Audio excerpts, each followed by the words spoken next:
Hi everyone, I'm Marla Miller. Welcome to Quick Query Critique. I believe this is query number 12. There's been some changes at marketingthemuse.com, so just a little bit of housekeeping before we move to the query letter. We finally launched marlamiller.com, thank goodness.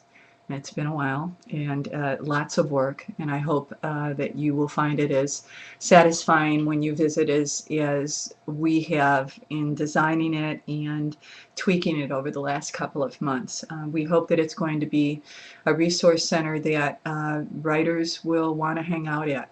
So go over there and take a look, and we're going to be doing lots of stuff, including webinars and more quick queries and real-time workshops that will be videoed, etc., etc. There's a couple of presents over there, so if you go to marlamiller.com and register, you'll see what's available for just registering. Okay, enough pitching, and I want to get to this query letter. This is fiction. It's young adult, and I'm not going to say any more than that about it, but I am going to put on my glasses. Dear Miss Blank, who does a Catholic schoolgirl lean on when she stops believing in God? It's 1971, and the social turmoil of the time fuels 13-year-old Letty's budding sexual desires and social conscience. Her Mexican mother tightens her hold, fearing the decadence of the American culture, but Letty yearns to blend in with her peers and live the life of an average American teenager. She struggles with her obligations to her family's values and to herself as a young woman. Letty and her friends discover a secluded and abandoned mansion not far from their school, ripe with adolescent curiosity that the girls explore the grounds. The house is covered in vines and weathered from age, but Letty's first visit creates an emotional bond. The house becomes a safe haven in which Letty learns to fuse her Latina heritage within her American culture. It is there that the girls share intimate conversations and ponder the issues of the day. As the year progresses, Letty's heart is broken by her first crush, and the girls learn that the house is scheduled for demolition. Letty's growing doubts of her religious faith and her friends' underlying racism emerge, straining their friendship. As the girls mature, they must face the realities of life beyond their sheltered existence. A very fine house reawakens the memories of those who grew up in the 70s. Concerts by the bands of the time still play to sell out crowds. I believe it would do well as a crossover novel for both baby boomers and young adults.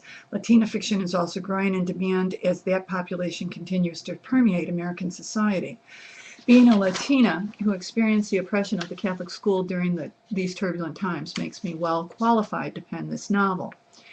I attended the Southern California Writers Conference in September of 2009, where I received encouragement to pursue publication. I had a professional editor, she names him, read the first 50 pages of my work and for his criticisms and recommendations. My manuscript has also been read from start to finish from my critique group and various associates. It's a complete at 70,000 words and available upon request. I have had letters to editors published recently in LA Times, although I have not had any works of fiction published. I hold a Bachelor's of Arts in Liberal Studies and a Master's of Fine Arts in Education. I am a high school history in California. The first 10 pages are included below. I look forward to hearing from you. Thank you for your consideration. Okay. Excuse me. Okay, several things about this. First of all, I think that first of all, formatting, there's lots of work that this author needs to do. This is definitely an early draft of a query letter. We don't line edit in Quick Query Critique, but this needs substantial line editing. Words are left out, some words are misspelled, etc. Okay, but we can deal with that. So I want you to take a look at this because it's on the website under Quick Query Critiques, and sometimes it just helps to take a look while I'm doing this. I think, in my opinion, the first paragraph is one that she can just delete, because that essentially is telling the reader what the story is, thematically what the story is going to be talking about, and I would rather that this author show us that on the page rather than take up 6 sentences to tell us.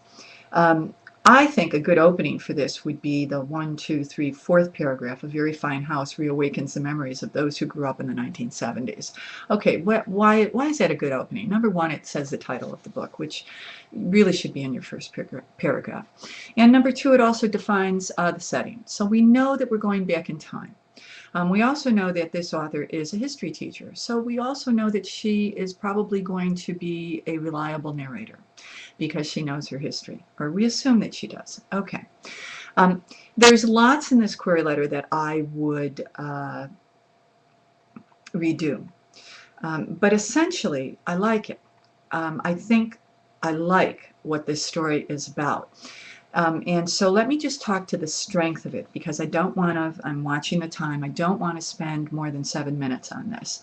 I think the strength of this letter, this story, is the fact that she is a Latina young adult, that she is dealing with her sexuality, with her religious doubt, and with the fact that she's growing up American and in a Latin culture. So she's got one foot in one society and one foot in the other. I like that, and I think that she's absolutely right. The Hispanic population in this country is doing nothing but growing, and so I do think that there is lots of room for this kind of storytelling. So I would encourage her to really focus on the fact that she has some very hookable subjects, that it's a 13-year-old narrator. She is going to be dealing with stuff that lots of first-generation Americans deal with, and included in that is something that I think is we're going to be getting lots more books written about, and that is racism. And so if this author can deliver all that in a young adult novel of 70,000 words that has to deal with religion and old culture and new culture and racism, that's good stuff. So she's not there yet. Absolutely not. But she's getting closer, and I would encourage her to resubmit this. But focus on showing me this story. Don't tell me. Show me.